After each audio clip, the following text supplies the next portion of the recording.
Good day, students. This is your lecturer, Dr. Mmapeu Manyaka.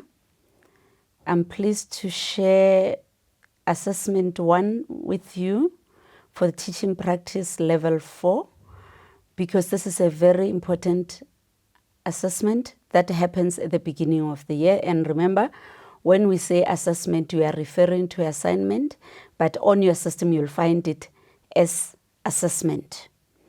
I have a picture of myself that you could look at when you look at the video or at the presentation as it will be posted in the video. Why do we have this presentation? What are we going to talk about? The video outline includes, I'm going to explain the purpose of the video. I'm going to talk about how to communicate with your lecturer and why should we talk about assignment 1 or assessment 1 as our third point. And the fourth point will be, what are the requirements for assessment 1? And then we're going to talk about the submission date, then we conclude. It won't be a very long conversation. Communication, I said this on the orientation video. I'm repeating it. My telephone number is 012-429-6521. Make sure you use it only during working hours from 8 o'clock in the morning up to 4 o'clock. And also use my email is emanya@unisa.ac.za. It's good to use an email because when we are not available, whether we are on conference or whether we are in meetings, we do respond to your email. And those who have worked with me, they know I react very well. I respond in time. I never take time to respond to your emails. But remember to use my live email at all times. At level 4, I expect some experience from level 1, 2, and 3. And then why should we be talking about assessment 1? Assessment 1 is an admission to teaching practice level 4 to TPF3704. In other words, for you to be able to be admitted, first you registered. But secondly, for you to be able to load your submissions, you must have submitted assessment 1. What are the implications of non-submission? If you have never submitted or you forgot, the system will block further submissions. It means that you won't be able to submit assessment 2, assessment 3, and 4, which is the 2 portfolios. It means you have failed. Any other activities that are going to happen thereafter are not linked to the fact that you are submitted to the module or not. What do I mean?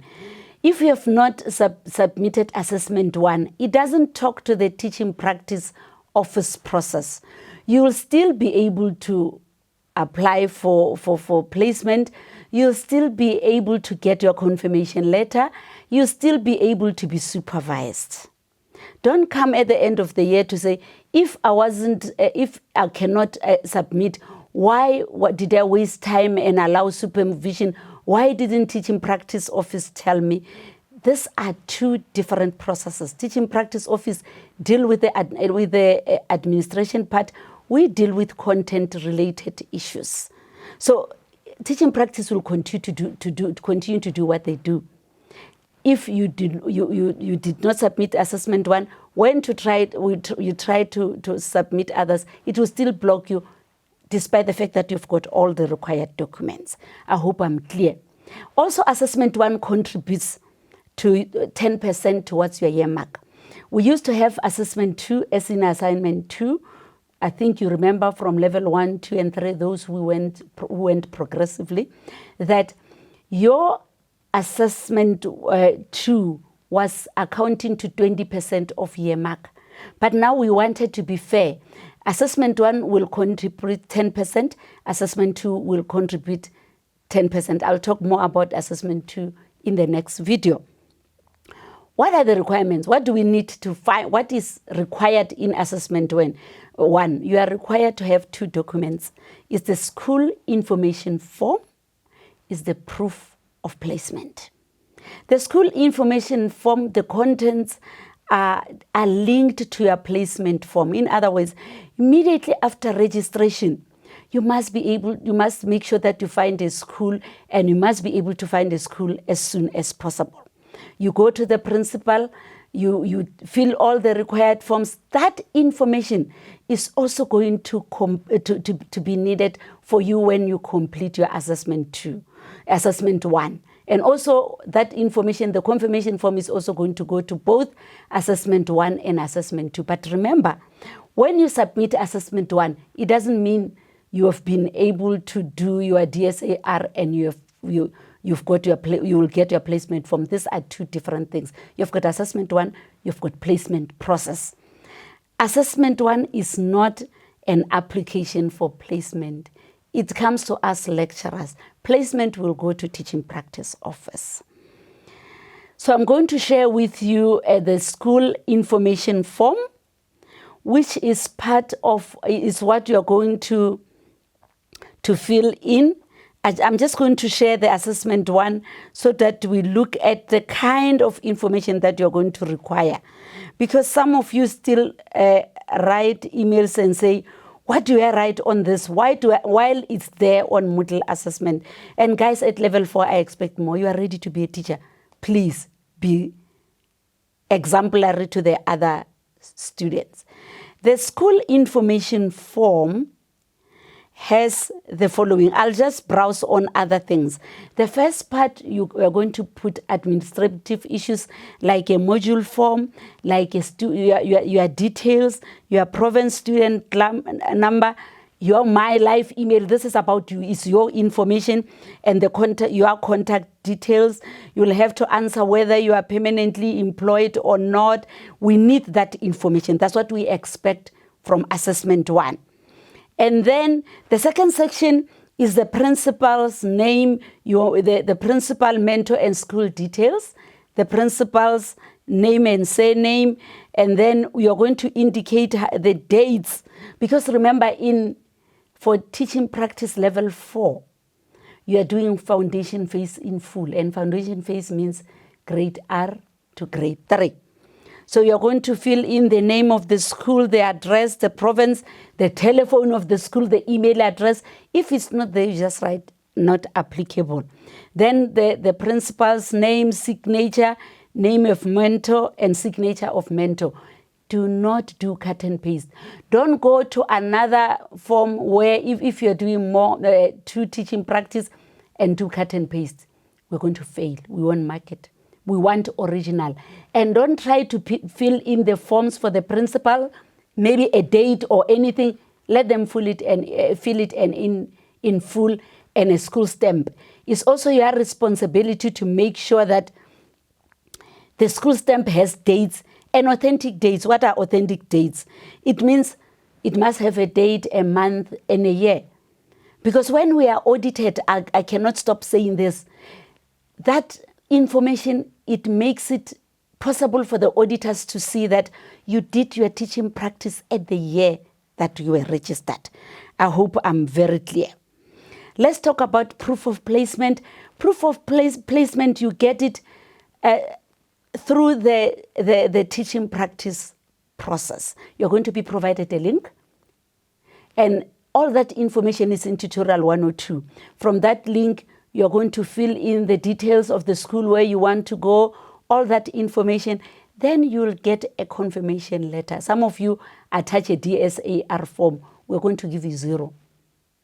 You're going to get 50%. If the first form is correct, the next one is going to make you lose 50% of the mark that should work towards your year mark, because you would have not complied. We need that confirmation that comes after you filled in on the link, and they even gave you an alternative link. Just visit your tutorial 102 to make sure you understand. And it's booked online. The proof of placement should be included in assessment 1. It's also going to be included in assessment 2. And any challenges on placements, please contact the teaching practice email that is given for the province where you are, not the general one, because the general one is more about all nationally, and it gets clocked very early in the year. They're trying to get rid of it, but in the meantime, use the one that is given for your province, please. And do not be writing emails to me. I am your lecturer. I do content things. Ask me about lessons. Ask me about challenges that has to do with that. With this has got to do with the contents of your module, not registration, not teaching practice office, not placements, not supervisors. Unless you really meet a serious challenge, then I'll refer you to the right office. Submission date, assessment 1, you'll get the submission date online. I'm just emphasizing it's on the 24th of May. The earliest bird catches the fattest worm. Make sure that you are placed so that all the information is in your assessment 1. It is loaded, you are over with, you are able to focus on other things. For instance, you must make it your responsibility that you find a school after registration.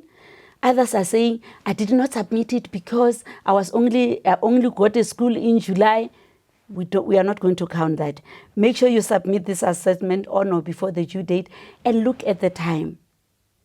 The system that we have is able to make sure that we don't have complications. And remember, it's for the whole institution, the whole UNISA. If a lot of lecturers, when they go on system, they've included a due date that has already exceeded the number of submission by that day, it kicks you out. So before we knew that if you have a due date, it means you can submit until 12 midnight. Now it changed. It might be 3 o'clock, it might be 4 o'clock, it might be 11 p.m. So do not take things for granted. The best thing is submit way before the 24th so that you don't have problems. In conclusion, please make sure that this assessment is completed well in time. No form of conviction will allow us to open the system. By the way, lecturers know nothing about the system. Keep on, ma'am, I beg you, open the system. We don't open any system. If you are blocked from all the assessments to be loaded, this is it. There's nothing that I can do. So I'm going to repeat this code that I did on the orientation open code. He who labors diligently need never despair. For all things are accomplished by diligence and labor. Close quote. Author unknown. So if you work diligently, there's no reason to panic. There's no reason to make mistakes at the last minute because you'll have done your work well in time. Wishing you all the best.